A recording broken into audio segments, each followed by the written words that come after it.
what brought about my interest? First off, I have always been interested in history, and I showed this at the DAR meeting a couple of months back.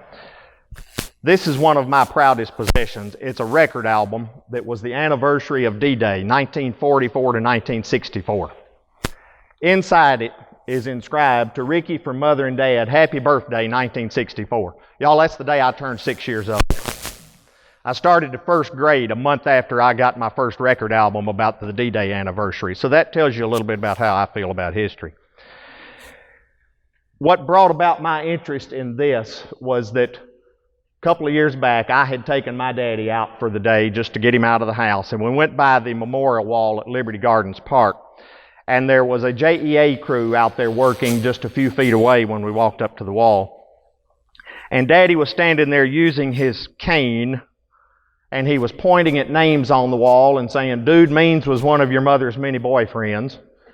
Clarence Wiley and R.L. Bell worked with me at Diffie Drugs. Moose Hart was my neighbor on Highland Avenue." And I realized that utility crew had quit working, and they'd gathered around to listen. And when Daddy finished, one of them came up and said, "Sir, did you serve in the war?" And he said, "Yes, I was in the Navy." And one by one, in 2018, the VA said that we were losing World War II veterans at the rate of 350 a day. There are less than 8,600 left in the entire state of Tennessee. In just a few short years, there's not going to be anybody left who knew those boys, who can tell me things about them like my daddy was that day.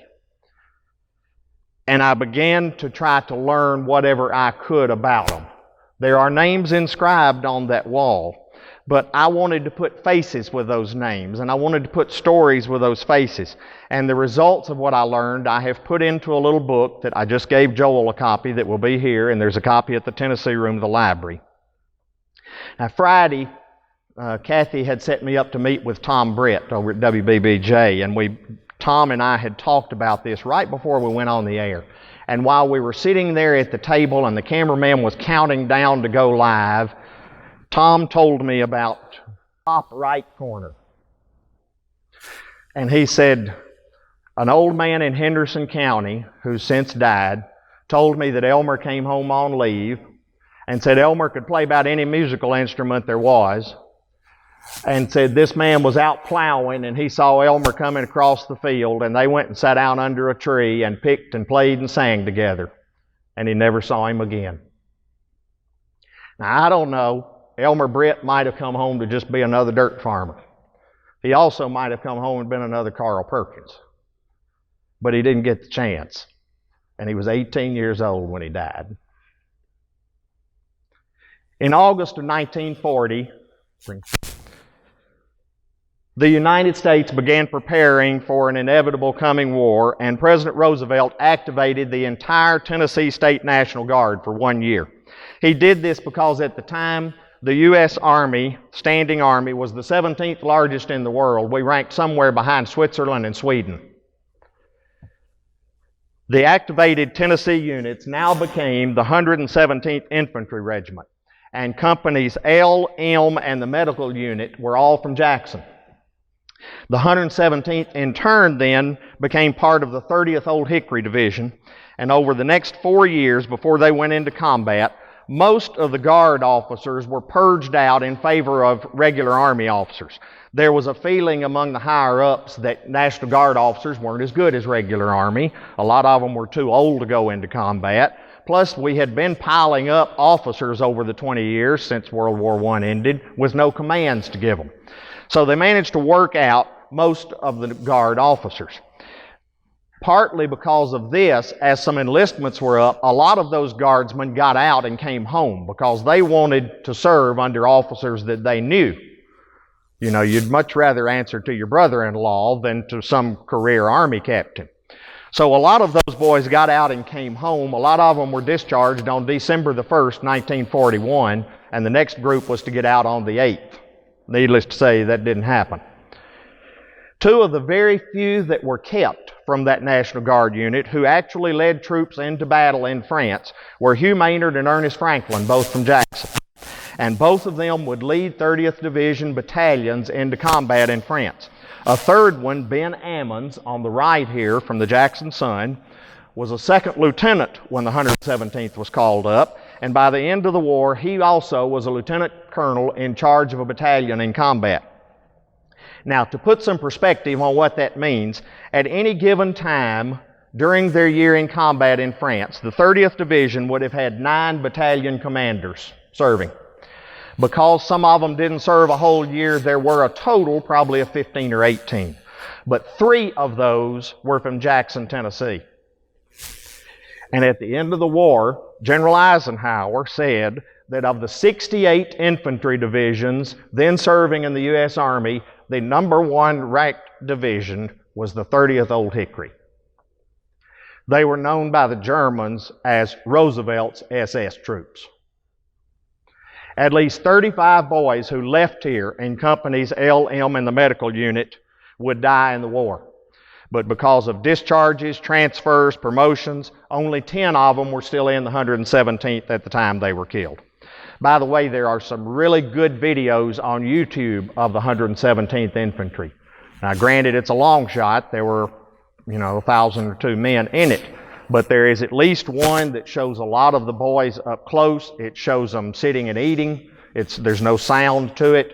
The neatest thing I thought was that it shows them shaving in a creek, and most of them didn't look old enough to shave. In May of 1946, just 9 months after the war ended in the South Pacific, Congress passed a law saying that any overseas dead whose families wanted them returned would be repatriated to the United States at government expense. Now, the United States had lost a little over 400,000 men in World War II, but many of those were either already buried in the States, missing, buried at sea, or not identifiable. So there were about 280,000 eligible to be brought home. And of that number, the families chose to have about 2/3 of them returned. The remaining 1/3 were buried in one of 15 overseas cemeteries maintained then and still by the American Battle Monuments Commission. There are also memorial walls containing the names of over 79,000 missing in action. Now, back home, plans began as soon as the war ended to honor the dead. In April of 1946, the John A. Deaver Post of the American Legion announced plans to make a memorial scroll listing all of the dead from the county. Jackson High School made a brass plaque with the names of 45 former students who had died in the war. I know you have a plaque that the Bemis Company made, not of ones who were killed, but of men who served from the Bemis Company. In 1950, VFW Post 1848 started a similar project to make a brass plaque, and they asked the public through the Jackson Sun to let them know of anyone from Madison County who had died in the war. Now, granted, this is not a real scientific way of doing that, but I don't know what a better one would have been. And all in all, I think they did an excellent job. When the memorial wall at Liberty Gardens Park was planned in 1979, they again ran that VFW list asking for the public's help, and the final result is the wall that's on Channing Way today. There were a few minor mistakes on it, mostly through men being listed twice with a different middle initial, or through misspelling of a last name, they may be on there twice. But in the course of my research on these names, I also found several more names that I think probably should have been on that wall and aren't. So for my presentation tonight, the number that I have been able to come up with is 179 men from Madison County who gave their lives. Now, the first challenge in a project like that is determining what makes you from Madison County. Some of them had really close ties to Madison County. There were others with looser connections that had lived here when they were young and moved away. There were some who had only moved to Madison County a year or two before the war started. A lot of them lived near county lines in communities like Beach Bluff and Medina and Meaden and Three-Way. And so it's somewhat blurry what county rightfully should claim them. And a lot of them you will find named as being from more than one county. Tom Britt's Uncle Elmer was really more from Henderson County than he was from Madison, but that's okay, we'll take him. By my count, 18 of those men had some type of connection to Bemis. Whether they lived here, they worked here, or they went to school here. At least 24 more had ties to other communities in South Madison County, be it Pinson, Mercer, Madison Hall. Now, of course, as I said, a lot of them would have had ties to more than one community, so your list may not look exactly like mine. But these are the names that, at least in their newspaper clippings, in their obituaries, in their high school yearbooks, I find with ties to South Madison County. Before I start to tell you about any of the individuals, I want to go over some compiled facts about the group as a whole. Of the 179, 112 of them were in the Army, 30 in the Navy, 30 in the Air Corps, 7 were Marines. 81 of them died in the European theater, 53 in the Pacific, which included Alaska and Hawaii, 20 in the Mediterranean theater, that would have been North Africa, Sicily, and Italy. 24 of them died while in the United States, mostly training accidents, automobile accidents, some of natural causes. There were at least 3 who had served in combat overseas, came home, and got killed in car wrecks on their way home. 43 of them, are either buried or at least have a memorial stone at Hollywood Cemetery.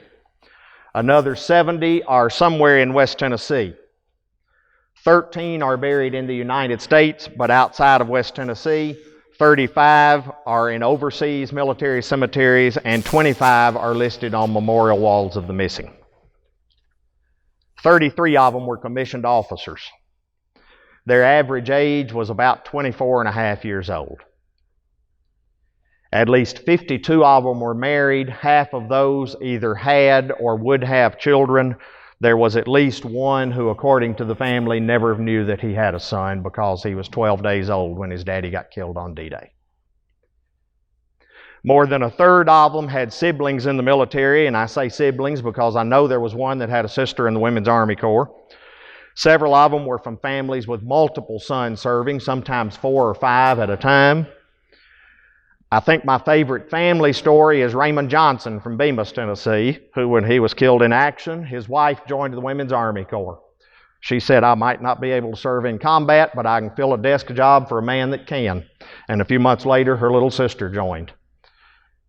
There were 3 sets of brothers killed, the Hendrickses, the Lowrys, and the Laniers.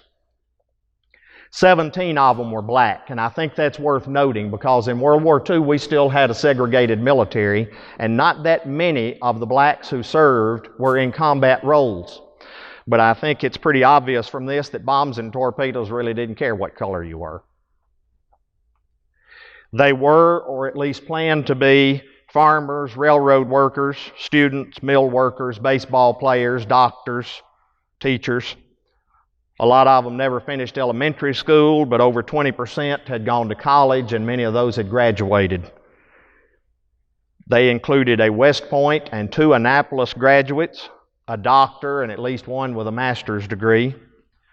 But to their friends, they had nicknames like Tick and Dude and Moose and Pesty.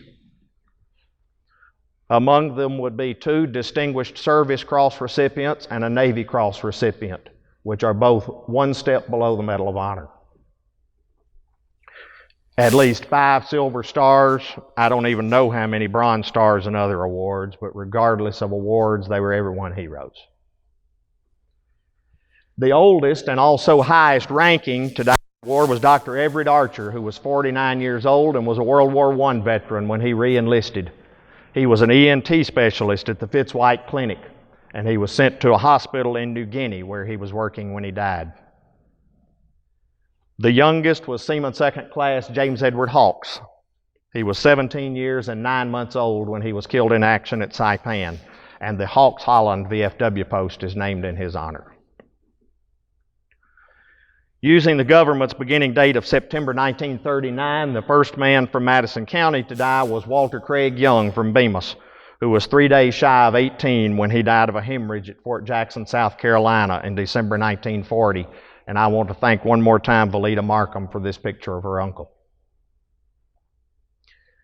The first killed in action were Theodore Salisbury and Luther Cisco, who were both killed at Pearl Harbor. Ironically, also reported in the Jackson Sun as killed at Pearl Harbor was Raymond McNatt from Bemis.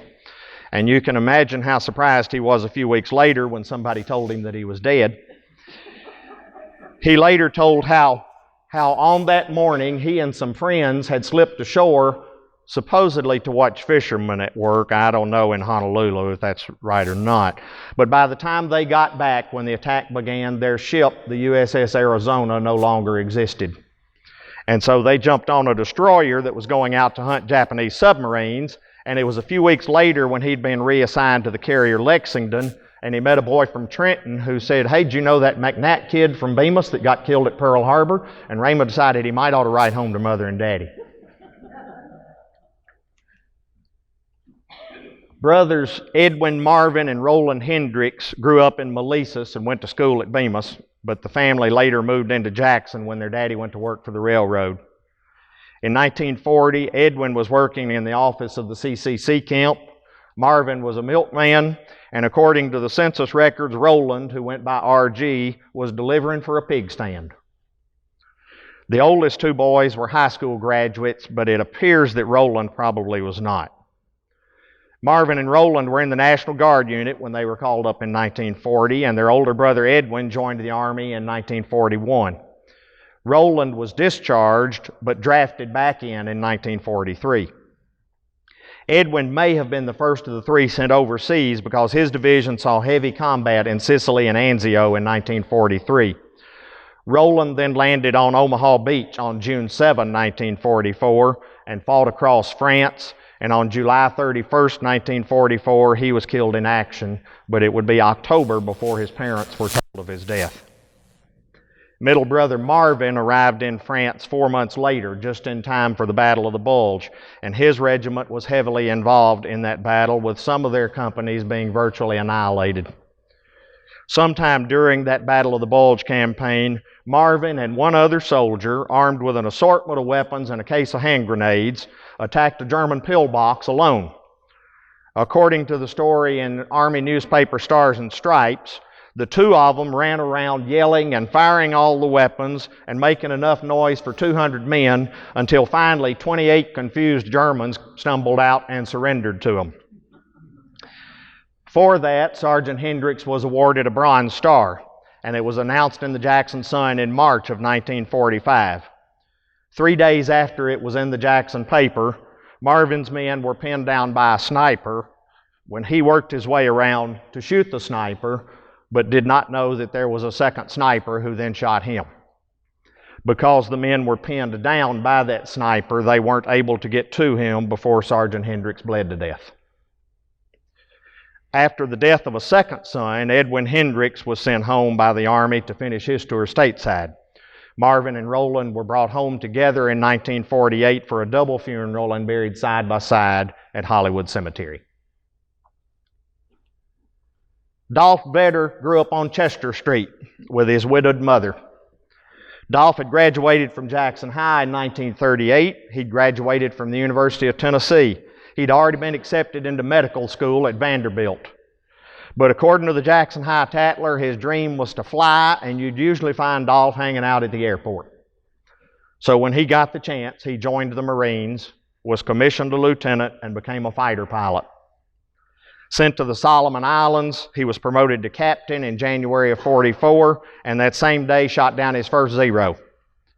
6 days later, he was sent out as a fighter escort with a plane going out on a search for 2 downed pilots. Vedder's engine stalled, possibly hit by gunfire, and he started going down. Just as he bailed out, his plane flipped over and his parachute hung up in the rudder. He managed to get it loose, but too late for it to open. The PBY plane saw him floating face down with no signs of life. Paul Haggard grew up on Robert Street in Bemis, and like most of the men in his family, worked at the Bemis mill. He was a Golden Gloves champion in the 118-pound division before being called up with the 117th Army National Guard unit. In March of 1945, he wrote home to his family from Germany that he'd just been promoted from company cook to company runner to deliver messages at the front lines. The day after he wrote the letter, he was killed in action. First Lieutenant Herbert Breeden graduated from Jackson High School, where he was a football star, and the school yearbook said his ambition was to be Tarzan. He was later the physical training director at the YMCA, and he was one of the top weightlifters in the southern United States. He went to Ole Miss on a football scholarship, but by July 41, he was in the Marines as a recruit instructor at Parris Island. After becoming an officer, he was an instructor at Quantico before being assigned to the battleship California. His ship was hit by a kamikaze plane in early 1945, killing 45 men, including Lieutenant Breeden. Robert McKinney Holder was from Pinson. He'd enlisted in the Navy before the U.S. entered the war, and he was assigned to the USS Langley that you see here, a ship that had been made into the U.S.'s first aircraft carrier. In February 42, the Langley was attacked by Japanese planes, and the crew of almost 500 men abandoned ship. They were picked up by 2 destroyers, who then transferred them to a rescue ship, the USS Pecos, which was already carrying survivors from 3 other ships. The Pecos itself was then sunk 2 days later. As they were going down, all of the 700 to 800 men on board went into the Pacific Ocean, and a distress call was put out. Those same 2 destroyers turned around and started back to the scene to pick them up a second time. But en route, one was torpedoed and sunk with the loss of everyone on board. The second began picking up survivors from the Pecos, but before they could get them all on board, a submarine was sighted in the water, stalking the ship that was then picking up survivors, and they had to escape the area, leaving some 500 men in the water to drown. At some point in all of this, Robert Holder was lost at sea, and his body was never recovered. He was declared dead in March of 1945, some 3 years later, and his memorial marker is at New Friendship Cemetery in Chester County.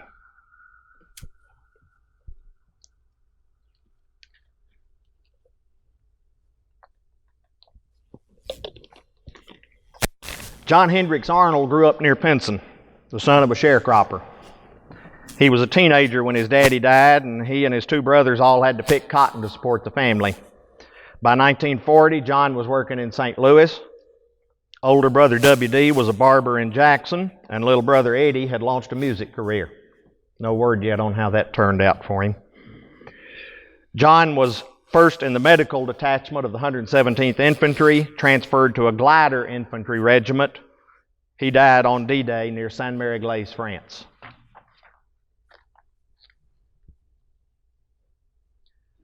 Although Ray Dabney and Thomas Hart had very different family backgrounds, it appears that they were the closest to friends. Thomas Hart was the only son of a widowed mother. He grew up in the 300 block of Highland Avenue. His mama taught public school and took in boarders into their rented home, and Thomas threw a paper route. Ray Dabney, on the other hand, was one of 3 children in a 3-generation family that lived on the most exclusive street in Jackson and had live-in family servants. But their names are rarely found, one without the other, during their teenage years. They graduated from Jackson High together. They went to Sunday school and church together. They were in TKO fraternity together. According to the Jackson High Tatler, Dabney spent most of his time telling stale jokes, and his ambition in life was to take over Bob Hope's radio show. Thomas Hart, it said, usually just appeared grinning, as you see him here, and his ambition was just to get a date. And my daddy said they called him Moose, and I said, Daddy, why'd you call him that? And he said, just look at him. He's got a head like a moose. After high school, they attended Davidson College together and then went to Officers Candidate School at Fort Benning. But from there, their paths divided. Both were commissioned as second lieutenants. Lieutenant Hart went into a mortar company and in late July 44 was sent to France. The second week of August, they were heavily involved and surrounded in combat in Mortain, one of the turning point battles of the war, and one, by the way, where the 117th Infantry from Tennessee saved the day. Lieutenant Hart was listed as seriously wounded in action and later that same day listed as died of wounds. Lieutenant Dabney was not sent to England until November of that year and then on to France, where he entered combat on December 13th. He was part of a new division put into the line so that experienced, battle-weary troops could be pulled out to rest, just as the Germans launched the Battle of the Bulge. On his second day in combat, Dabney's company was caught and surrounded in the town of Kesternitz, Germany, and virtually wiped out. Patrols were sent out to try to find either help or an escape route out of town and were never heard from again. When relief got to them a day later, nobody was left found alive. The 50-odd men who had been captured were taken to a prison camp, including Lieutenant Ray Dabney. 10 days later, an Allied bombing mission was to target a factory near the prison camp, but advance planes were sent to drop flares over the target, and the flares drifted over the prison camp instead, and the officers' barracks suffered a direct hit. When word reached Jackson that Lieutenant Dabney had been killed while a prisoner of war, as you can imagine, questions and rumors started to float, and shortly after the war, the mother of his captain, who was also killed in the bombing, wrote to Lieutenant Dabney's mother and told her that she had personally talked to men who helped dig them out of the rubble and attended their military funerals that the Germans let them have. And after the war, First Presbyterian Church unveiled a plaque to its two lost members, Thomas Hart and Ray Dabney. During the Korean War, Thomas Hart's mother worked on local blood drives, saying that she had been told by a man who was with her son when he died that if they had had blood and medical supplies available, he probably would not have died. And up until the time I started this research, my dad had always told me that Ray Dabney was murdered while a prisoner of war, and as you can imagine, that's what a lot of people thought. Joe Kruk was the son of one of Jackson's most prominent doctors and the founder of the Kruk Sanatorium downtown. Joe had graduated from Jackson High early, and at age 20 graduated from the Naval Academy at Annapolis, ranked 29th in a class of 262. At Pearl Harbor, he was a lieutenant on the USS St. Louis, the only ship to escape the harbor during the attack. The next August, the St. Louis was in combat in the Kodiak Islands in Alaska, but Lieutenant Kruk had been sent back to Annapolis for further training. He was on a plane in bad weather flying from Alaska to Seattle when it went missing over the Yukon Territory and was never found. L.D. Tippett was one of the few men who left here with 117th Infantry, who remained in that unit through the entire war. He had been a close neighbor and a pallbearer for Craig Young in 1940. Tippett had risen from private to sergeant when he was killed in action just a month after D-Day near Saint-Lô, France. Seaman James Cunningham had grown up partly in Jackson and then later Westover. He was one of two sons in a family of 9 children. His father was a World War I veteran. His only brother would later serve in both the Navy and the Air Force and would be in both Korea and Vietnam. James Cunningham was on the USS Eagle, a World War I era boat that was being used to tow targets for Navy dive bomber training off the coast of Maine. It exploded suddenly and only 13 of the 67 men on board were saved. For many years, it was thought that a boiler had blown up, causing it to sink, but just a few years ago, divers found the ship and determined that it had been sunk by a Nazi U-boat's torpedo, the last U.S. ship sunk by German action before the war in Europe ended 2 weeks later. Since this now made his death a killed-in-action casualty, just last month you may have seen on the news that Seaman Cunningham's family was awarded his Purple Heart. And I want to thank County Commissioner James Pearson for this picture of his uncle that he's named for. Edward Stegall was from the Antioch community in North Madison County. His tank destroyer battalion was surrounded and overrun during the Battle of the Bulge.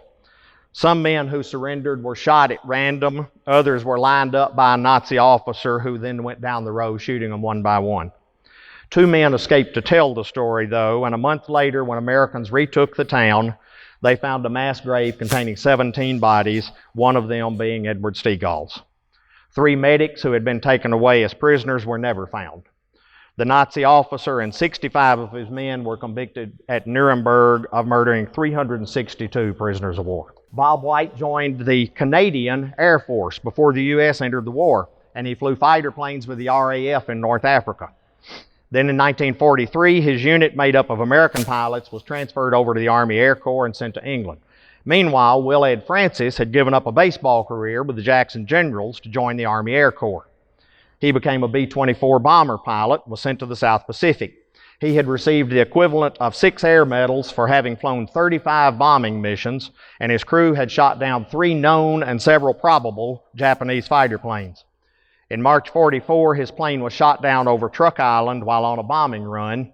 Only 4 parachutes were seen getting out, and all of them were then strafed by enemy fighters as they floated down. Less than 6 months later, Lieutenant White was returning to England from escorting a bombing run over Berlin when his wounded fighter crashed 60 miles short of his base in England, killing him instantly. Captain Bill Scott was a 38 Jackson High grad. His high school yearbook said he spent most of his time in sports, and his ambition was just to get tall. After high school, he went to military school and then West Point, where he graduated in 1943. He too had been in Company L of the 117th at one time, but went to Germany as a company commander of a different outfit. In November 44, he was awarded a Bronze Star for personally attacking an entrenched position and taking it. And in January, he wrote home to his mother in Jackson how he and 112 of his men had captured a French town, killing 97 of the enemy and taking 275 prisoners. That same month, Captain Scott recommended one of his men, Sergeant Day Turner, for the Medal of Honor. But by the time it was approved later that year, both Captain Scott and Sergeant Turner had been killed in action. After the war, the 80th Division newspaper held a contest among its men to write about what is a hero, and the winner was a sergeant who had served under Bill Scott. He wrote this: "Never was a man more liked, more admired, or more respected by his men. Always he knew the tactical situation. Always he passed on to his men all the information he had. His superb qualities of leadership, his profound knowledge of men, his pride and sympathy and common sense were widely known through the regiment. During combat he was Scotty to those with whom he worked closely. In the thick of battle you could always hear his voice, calm and cool, giving encouragement and advice and directions and getting all the support for his men that he could. No matter how desperate the situation, he made you feel like it could be done and that it really wasn't as bad as it looked, and that we'd come home safe and successful. When your morale was way down, he'd be along with a pat on the back and a cheerful word, and that spark of fight and courage and hope would return. Today and every day, whenever a group of us talk of the rough days gone past, we always end up talking about Captain Scott. He lives on in our hearts and our memories. He is our hero, and he is buried at Riverside Cemetery." He graduated from Bemis High School and then went to Union University and then the University of Tennessee after that. Fitzgerald was a tail gunner in a B-24 bomber crew in the South Pacific, nicknamed the Battling Bachelor. A delayed story about them published in January 45 told how the crew had sunk 4 enemy ships on their last 3 missions, and it said that, quote, "Fitzgerald had trouble keeping his guns from blasting everything left afloat." But 2 months after that article was printed, the entire Battling Bachelor crew was on a C-47 transport headed to Australia, probably going on leave, when they went missing. Despite a search, no sign of their plane was ever found. Several returning air crews reported seeing a U.S. plane crash-landed in the jungles of New Guinea, but because of enemy fire, nobody could get low enough to check for survivors. Fitzgerald was posthumously awarded the Air Medal and the Distinguished Flying Cross. Maurice Cod also lived at Bemis, where his father was a foreman at the Bemis Mill. After high school there, Murray played football at Lambeth College.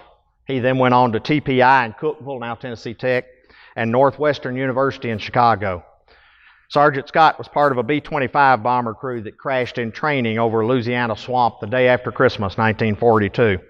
Initially, it was reported that his body had been recovered, but a few days later they realized that they had only found 7 of 8 bodies on the crew. So a friend from Bemis organized a search party, went back, and found his body a month later in a foot of water a few hundred yards. Lieutenant Murray Evans lived in North Madison County with his parents and his siblings, Marvin, Milton, Mabel, Malcolm, Melvin, Merle, and Margaret. After fighting in North Africa and Sicily, his regiment landed at Normandy 4 days after D-Day. 6 days later, Murray, who was the battalion intelligence officer, or the scout, led his men on a night attack where he charged a machine gun nest, killing or wounding all of the enemy, and for this was awarded the Distinguished Service Cross. In late July, while his regiment was preparing to attack near Saint-Lô, France, the command tent that he was in, making plans, was accidentally bombed by U.S. bombers, killing or wounding 28 of the 30 officers in the tent. Although wounded, Lieutenant Evans led his men into battle that day anyway, and that afternoon was killed in action. Hometown news clippings, of course, did not mention the friendly fire accident, and it seemed to combine the two incidents into one, saying that he was killed on that first date 6 weeks before. And I think this serves to remind us of how different it was in that time getting information back, sometimes ever at all and always on a timely basis like we have today. Sometimes the families never did learn details, and usually they didn't find out about them for several weeks. 2 months after Lieutenant Evans' death, his sister named her new baby son Murray Exum in his honor. Private Howard Smith lost his father when he was only 3 years old, and his mother struggled at times to feed her family in the Depression. Howard was in the glider field artillery, but he went into D-Day by ship and turned 20 years old on Utah Beach. His ship first hit a landmine, though, and the men had to be rescued from a sinking ship before being put ashore. 3 months later, he did go in by glider during the invasion of Holland. His glider crashed, though, killing all 7 men on board. They were first buried by local citizens and then moved to a military cemetery. And in 1948, Private Smith was brought home for burial at Hollywood Cemetery. Howard was my cousin.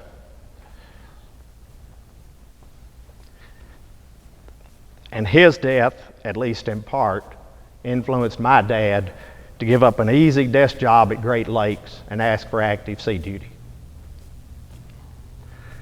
I want to close by reading to you something that was written a few years ago by a good friend of mine named Chris Malone, and I have shortened it just a little bit for this presentation. It's titled The Man in the Attic.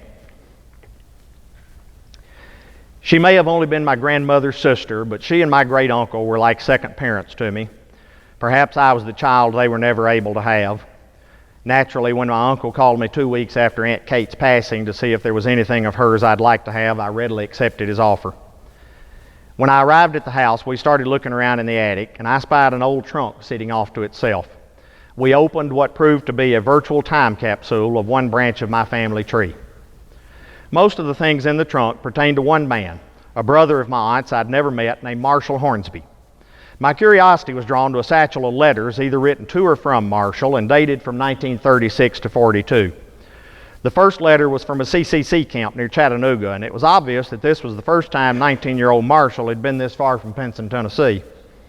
He let Mama know he was doing all right and was being treated well and was sending some money to her. Mama didn't take long to return the message. After the expected, "Glad you're doing okay," she gave the details of what had been going on. Seemed like the cotton crop was going to be good this year, but Dad's health was starting to fail, and it was doubtful he'd be able to help pick. Mama didn't get to can many apples this year. Seems the worms got into most of them. So she sent the boys down to the mill to have them ground into cider. She suspected they'd come back with a little less cider than they should have, and her suspicions proved true when the missing cider showed up a few weeks later after it had gone hard. She wouldn't have caught them if they hadn't sampled too much of it at one time. Mama always did know Marshall wasn't as wild as his brothers. By August of 37, Marshall had been furloughed from the CCC, and he was working at a cotton mill. He'd managed to buy an old Ford sedan and told the folks he'd come see them if the boss man would give him some time off. Truth was, Marshall had had enough of anything to do with cotton, and by October he was asking Dad to help him get into the Navy. His twin brother Herschel was already serving aboard the USS King with no worries about seeing a cotton field or a mill out on the ocean. After the new year, Marshall reported for basic training.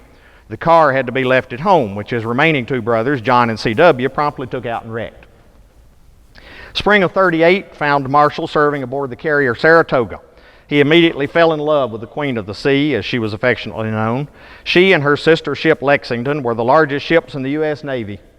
He wrote that you didn't even know you were at sea unless you were up on the flight deck. She even had saltwater taffy machines in the commissaries.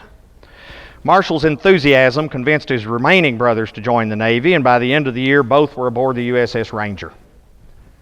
In May 1940, the Saratoga dropped anchor in Pearl Harbor. Marshall saw paradise for the first time. "This is the most beautiful place I've ever seen. Wish you people could see it, especially the hula girls." It may have been paradise, but it wasn't home. Marshall was happy to announce he was coming home in the fall to see the folks. Sister Kate was thrilled. She had someone she wanted Brother to meet, her new husband. In early 1941, Marshall was promoted to water tender. "That makes me second-class petty officer," he wrote, "something like a sergeant in the Army." He and 8 other snipes ran one of the Saratoga's main boilers 5 stories below the main deck. One thing that intrigued me up to this time was the fact that there was little mention of world affairs, even though every major country but the U.S. were already embroiled in World War II. Probably just getting by in their own little world was concern enough. All that changed with a letter dated March 10, 1941. We're in the yards for overhaul. They're rushing the job so much, and as you know, we're getting to what we hoped wouldn't happen, Marshall warned Kate. All the shipyards are running at full speed. There must be some reason for it. After 2 months at sea, the Saratoga once again dropped anchor at Pearl. By fall, everyone back home was picking cotton. Dad had quit smoking. Mama was hoping some of the boys might come home for Christmas. We want to see y'all mighty bad, she begged. Dad and I get so lonesome. Marshall was scheduled to ship over to the East Coast in December, allowing him an extended leave at home. He'd even sent some money home to Kate to buy his girlfriend Dorothy a Christmas present for him, and it was rumored he might pop the question when he got here. Of course, any such hopes were shattered on December 7th, when what we hoped wouldn't happen became reality. A letter from Sis, dated December 10, expressed everyone's anxiety and confusion. Marshall, were you in that attack on Honolulu Sunday? We were all listening in on the radio. We're worried crazy to know something definite about it, and the papers don't give us any names. She had more distressing news from home. Dad had another stroke. This time it struck his whole body. The doctor said it also struck his brain. He's the pitifulest looking thing I ever seen, Marshall. There's nothing in the world that would do Dad more good than to see you. After shuffling through some Christmas cards, I found a letter from Marshall dated January 6, 1942. I certainly hope Dad's better. There's not a great deal that can be said, as you probably know all of the mail is censored, but don't let that keep you from writing, as I certainly like to receive your letters often. Have you heard from any of the other boys? Please tell the rest of the family hello and wish them luck for me. God bless you all. Always love, Marshall. Even though it was 50 years old, my hand still trembled as I retrieved it from the trunk. For the past several hours, I'd come to know this young man and the family bond that had bridged 6 years and thousands of miles. And now it all ended with this telegram. The Navy Department regrets to inform you that your son, Marshal Thomas Hornsby, Water Tender 2nd Class, U.S. Navy, was killed in the service of his country. A torpedo from a Japanese submarine had struck the Saratoga in the very compartment that Marshall was stationed in, killing all 9 men there. These were the only casualties on the Saratoga that day, but for the Hornsby family, that was enough. There was one more letter from my aunt, marked Return to Sender. I was the first person to open the letter that Marshall never received. Dear brother, have been so worried since the war began, I thought I'd write and see if I could get an answer. Would like to know if you're all right. I'm so sorry you didn't get to come home for Christmas, but after the war started, we didn't expect you. Marshall, I wish if it's so, you would have some good picture made. We don't have a good one of you, and sure would like to have one, so if anything were to happen to you, I'd have something to remember you by. Please write and let us know how you are, because we're all so worried. We had a big Christmas, only we would have had a better time if you'd been with us. Hoping to hear by return mail, so don't fail me. May God take care of you. Love, Kate. In the corner of the trunk was a Navy hammock, and beside it a leather bag containing a double-edged razor, shaving brush, mug, soap and towel, comb and toothbrush, a pack of Lucky Strike greens, and a service prayer book with the handwritten words, "He gave his life for thee," at the top of the first page, all that was left of Marshall Hornsby. Many thoughts went through my mind, but there was one revelation that had just become apparent. For the past 5 years of her life, my Aunt Kate had suffered from Alzheimer's. Many times during my visits, she'd confuse me with my father. In her mind, she was back in that old house in Pinson when everyone was still at home. She'd tell me about the apricots she and Mother had canned today, or the latest mischief her brothers had gotten into, that is, all except Marshall. She was kind of worried about him. He'd been upstairs for a long time, and she hadn't seen him, and then she'd ask me to go check on him. And I'd pretend to do so, and I'd tell her that Marshall was all right, not realizing that Marshall was upstairs, forever frozen in time and place and memory. Now, for the most part, that old family circle has been rejoined, and in a few short years, there will be no living memory of that great and tragic time, only some old letters, some photographs, and a few personal items to tell the story, and then it will truly pass into history. I represent the first generation of my family to have not yet known the real horrors of war. I thank God and all of those who have gone before me for the privilege of not having to experience such a thing. If there's one lesson that I should take with me, it's just that. But in case I should forget, There's now an old trunk in my possession to remind me, in memory of Water Tender Second Class Marshall T. Hornsby. Every one of these men were heroes, and they deserve to be remembered as more than just names inscribed in granite. Please don't let their memories go.